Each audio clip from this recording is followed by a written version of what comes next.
job search advice, and in particular, resume advice. This is Matt Haver with Foundation Recruiting Consulting. This particular video is going to cover tips about resumes. It's part of a series of videos I'm going to cover on job search advice. I would not consider it absolutely everything you should do, but it is a lot of useful advice that I normally give. Like I said before, recruiters generally don't take people and place them. They more work with companies and organizations to find people for them. But because I've been doing this for a long time and from friends and family, I get people who reach out to me often and say, hey, I'm looking for a new job or I got laid off. And the majority of the time, I'll jump on a call with them and give them advice. That advice is often the same advice. It's not always exactly the same. There's some situational differences, but I give a lot of the same advice. And so I think this is a lot of useful information. Again, it's not comprehensive in the sense that there's no other information out there. Also, people have differing opinions about some of these pieces. So if somebody else gives you different advice, I mean, you can choose who you think is giving you good advice. I do my best based on having done this for a long time to give some like generalized pieces. And people are not normally looking for a job, and so things that seem fairly obvious to me because I've done this for 20 years, day in and day out, won't necessarily be obvious to you. And some of these small changes can make a big difference. So the first thing we're going to focus on is what you can do with your resume and how you can format that and make some changes that will hopefully be beneficial. So I'll jump into a kind of an outdated topic, which is cover letter. Do you need a cover letter? No, you don't need a cover letter. 99 times out of 100, you don't need a cover letter. People don't expect them. They normally don't look at them. What you can do, this is even becoming less and less applicable, but what you can do is if you have a situation where you can include some customized text, or if you can send an email, then what I recommend doing is mentioning the company, mentioning the position, and mentioning the person's name, and then maybe like one or two lines or bullet points about why you're interested or what might make you a good fit for that organization or that role. That's not always something that you have as an option because a lot of applying these days is just through applicant tracking systems, online, through online software, right? But if you have that chance, that's what I would recommend. That's kind of the equivalent of a cover letter, but generally speaking, you don't need to do a cover letter, and if you do a cover letter, it's not going to be looked at, and it might even make you seem outdated or something like that, just because it's just not the norm anymore. Including photos on your resume. I don't recommend this. There may be exceptions. I think there's some industries, some creative industries, you see it a little bit more, real estate, but generally speaking, I don't recommend it. I think people find it to be a little bit odd, at least in the United States. I think there's a little bit of variation in other countries. I do a little bit of international recruiting. You see it more internationally, but in general, I don't recommend it because it just gives people something to discriminate against you on, either because they think your resume looks strange, or they may literally not like how you look. They might think you look angry, or maybe that person who is evaluating is bigoted in some way. In any case, it just gives them something to disqualify you on, and it's not a qualifying feature. So generally speaking, I don't recommend putting your picture on your resume. The one-page rule. This is something that people have been recommending since the dawn of time with recruiting. I think where it came from my understanding, is that it used to be you had paper resumes, and so if you had a resume longer than one page, it made it burdensome for people to store your resume, and the other pages might get lost. Everything's electronic these days. Nobody is storing your paper resume. Don't have a 10-page resume, but if your resume needs to be 2, 3, even 4 pages, I think that's fine, especially if you have a lot of experience, you have maybe a lot of technical depth, or whatever the case may be. In my opinion, that is okay. Having a slightly longer, it still should be succinct. It still should be able to be easily read, but you don't. If you've been doing your job for 25 years, your career for 25 years, or 20 years, or even 10 years, you don't have to try to fit that in one page, along with a summary and your education and some bullet points about your skills and all these kind of things, and then all of your experience. You don't have to put that all on one page. So, in my opinion, 2, 3, 4 pages is okay, generally speaking. That being said, older experience, do you need it on your resume? This can kind of go either way, but I would generally say experience that's older than 15 years, you can either cut it off or just include those positions as just the title and the dates. And really, anything that old is most likely not going to be applicable. And you start getting into situations where people might be discriminating against you for ageism, or they just think you're overqualified, or whatever the case may be. You want to be considered for a position based on the merits of your experience. So, much older experience, I don't know that you necessarily need that on your resume. Again, there's situations where you might consider keeping it on, but generally speaking, you don't want it. Make sure the resume, this might seem obvious, make sure your resume has updated contact information. Make sure you have a good phone number. Make sure you have a good email address. Don't have a wacky email address. It's unprofessional. Also, don't date yourself, right? Don't have an AOL or a Hotmail email address. If you do, get a new free email. Most likely Gmail would be the way to go. So that's easy. Make sure you include your LinkedIn and have a built-out LinkedIn. I'll make another video about LinkedIn, but include your LinkedIn. You may want to, if you have like a very strong professional certification, you may include that in your contact information. For example, like CPA. So make sure all those things are on there. Include your city, state, and zip code. I don't recommend having your whole address, but I would recommend city, state, and zip code. If you're considering positions in another city, state, and zip code, put the city, state, and zip code of where you're trying to be considered. Like if you're very actively planning on moving, put that new location on your resume. And then if you have any sort of portfolio work or sample links or anything like that, you can put that in your contact information as well. Objective, I would say you don't normally need an objective anymore. You can include objective if you want. That's sort of like, I'm interested in this type of position. The main reason why you might use that is if you're maybe transitioning from one type of position to a different. You're going from one industry to a different. You have progressed into management level, but you're really open to fully hands-on roles, and you know that's what you want, and you're trying to pursue those kind of roles. You might use that in that situation. Another thing, normally you don't have both of these, but the other thing you can have is a summary. This is like a short paragraph that's covering, most relevant points of your experience, education, whatever the case may be. Sometimes it can have some objective information in it. It's not the most important thing. I think most people have a summary on their resume. Honestly, I don't know how much it's really considered. In my opinion, the most important thing on your resume is your experience, especially your last couple positions. So anyways, you can have a summary on there. Skills summary, a lot of people have a skills summary on their resume. This can be useful, especially if you have like technical skills. And that doesn't have to mean that you're like a software engineer. You can have technical skills like Excel, or pivot tables in Excel, or whatever the case may be. So, and then if you have actual technical skills, obviously, if you're like a software engineer or you're in IT, this also applies for like accounting. If you have like if there's certain softwares, even if you're not a technical person, if you use certain softwares that are highly important for your career, mentioning those can be fine in there. General skill sets, they're fine. I mean, I think that sometimes that gets fluffed up a little bit, but yeah, it's fine to have a skill summary and keep that succinct. Don't have that be a whole page. Try to keep that to maybe 15 items at a most. It shouldn't only be maybe like a third of a page or something like that. You can put in multiple columns if you want. So that can be useful. Work history. This is the absolute most important thing on your resume, in my opinion. So your work history, generally speaking, should be reverse chronological, meaning the first role should have been your last position, either where you're at currently or where you were previously. If you got laid off or if you had to leave for some reason. There's different ways you can do resumes that are not reverse chronological. You can do actual chronological, which means your earliest. I don't recommend chronological really for any reason because it just is confusing most of the time. You can also do sort of broken up by skill set. The only time I really recommend this is if like you're really changing careers, or you were in an industry and then you were out of an industry and then you came back or something like that.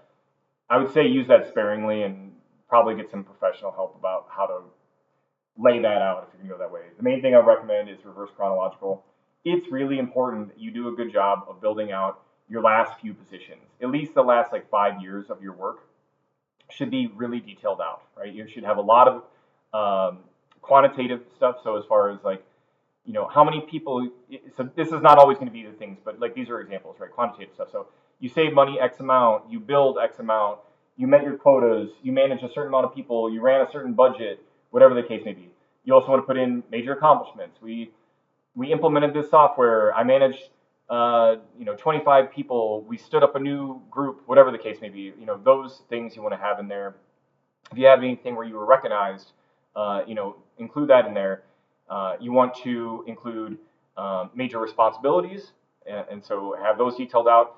If there are technical aspects, and again, this doesn't mean that you're necessarily an engineer, but if there's certain softwares or certain tools or whatever the case may be, include a decent smattering of those. You don't have to have everything in there. There is overkill, of course, but when people look at resumes or when they run searches on job boards or LinkedIn or whatever the case may be, a lot of times they're looking for particular things. Either they're just looking for it when they're scrolling down and glancing at your resume, or they're literally running searches, right? And it's going to catch on these keywords. So include that in those, and especially inside the positions. What I'll see sometimes is people put those up in the skill summary, which is fine, but then they don't include it down below. They don't mention, oh, this is this major project I did that included these tools or these technologies, whatever the case may be. Include that. That's the thing that people want to see mostly. It's not always the case, but especially if you're hands-on, if you are, listen, it applies to management and executive roles, right? It still encapsulates your environment, right? So I really recommend that. It's more important when you're at let's say, an engineer level or hands-on professional level, but it's still applicable even in management and executive levels. It describes the environment you're working in. So I definitely recommend those details, and make sure you have a depth of details and a lot of details on your most recent position, but then at least for your last 2 or 3, or minimum the last 5 years. You can start to shrink down the positions as you go deeper. And again, like I said, I don't really recommend longer than maybe like 15 years, at least not detailed out. But make sure those top 1 or 2 or 3 positions is really detailed out and has all those details. Job titles is an important piece within that. So you want to be accurate, of course, but job titles is something I recommend playing with, both in your resume and on LinkedIn. You want a job title that accurately represents the most common way people would describe what you do. So, like one example is, I knew this organization in San Diego. I won't name them explicitly, but in their software and IT group, they called every single position programmer analyst, right? Which is very generic. And also, it's not really a term that's used very much. Programmer is kind of a very old-fashioned way of describing like a software engineer or a developer. And this included people who were software developers, people who were not software developers, people who were all different types of IT analysts, business analysts, project managers, all this kind of thing. So in that particular case, and in general, I would say, oh yeah, but put on your resume, hey, you're a Java software engineer, or you're a business analyst, or you're a project manager. You can put / whatever the formal title is if you're particularly concerned about that. But I would recommend putting job titles that are the best representation of what you were doing. If you have multiple things you were doing in a role that it's encapsulated in, you can have different versions of your resume, right? So let's say you are a hands-on, and I'm using a lot of technical examples, but it doesn't have to be this case. Like let's say you're a hands-on software engineering manager. You could have a version of your resume that's more management focused, and so you have that title as software engineering manager. And then you could have a more technical version, which has like lead software engineer / manager. And those are both accurate, right? You're the manager, but the one represents you're more like hands-on. So that's a way that you can kind of play with that. Again, this doesn't mean make up totally false things, right? But it's ways of representing your information. It's kind of marketing, right? It's marketing yourself. And you definitely don't want to have weird titles that nobody has, right? So if your company made up a title that, yeah, it means what you do, but it just is not what is industry standard, don't use that title on your resume, because people want to see what they're looking for when they look at your resume, and especially on LinkedIn and job boards and things like this, they're going to search for that. So make sure you use a title that accurately represents what you did in your position. All right, what else? Your education and certifications. You definitely want to include this. This can be at the beginning of your resume or at the end of your resume. It kind of depends on how important that is. So early in your career, if you have a position that is heavily dependent on a degree, sometimes it's good to have the education in the front of your resume, especially if you went to a very prominent school. Um, Certifications, if they are very dominant for what you do, this is definitely something you might want to have early in your resume. So like a CPA even like that's a really, really dominant certification. So that one I often include in like the contact information. But um, let's say you're a digital marketing manager and you work with HubSpot a lot. You might want to, or Salesforce, you might want to have that section at the front of your resume so people can see that you have all these certifications and the different aspects that you've been trained on in HubSpot or Salesforce or whatever the case may be. So you can also include that at the back of your resume, but those are useful. I definitely, a lot of times I'll recommend not including dates on those pieces. Um, Again, with ageism, people kind of like, or if you still have the experience, but maybe you haven't, it was a while since you've had that certification or whatever the case may be, I would say just don't give people a reason to rule you out, right? So I don't know that it adds a lot having dates on there. If it was very, very fresh, you might include the date, just to be like, look, I just did this. But otherwise, generally speaking, for education certs, I wouldn't necessarily say include the dates. Um, so proofreading, you'd be shocked what percentage of resumes have absolute literal typos that you can just literally press the button in Microsoft Word or whatever tool you're using, and it will find these typos. So don't have typos on your resume. Also, just look at wording. Sometimes you can use the wrong word. It won't be picked up, but in like two and two, right? TWO and TO. So now it's getting better with these kind of things, but just make sure that you check for all those kind of things and just make sure it's worded well. Have a bunch of different people look at your resume and just look for bad wording or, hey, this doesn't make sense to me, whatever the case may be. So you want to make sure that you don't have typos and mistakes and weird wording and things like that. Consistent formatting. Make sure your resume looks the same all the way through. Most of the time, I recommend using only one font in your resume. Sometimes you can use a couple if you do it well, like if you have a good design eye. But usually, just go with one font, and mostly go with one font size. There are exceptions, like up to the contact information. You're generally going to make your name a little bit bigger, and maybe your contact information, and you might make headers slightly bigger. But for the most part, have your font size be the same size. You can do a little bit of bolding, right? So section headers, your contact information, that kind of stuff, you can do bolding. Don't bold a bunch of keywords all throughout your resume. It's distracting. You're most likely not going to bold all the right ones for every single position unless you're going to do that for every position. Even if it also can be perceived as kind of non-professional. I just don't recommend that.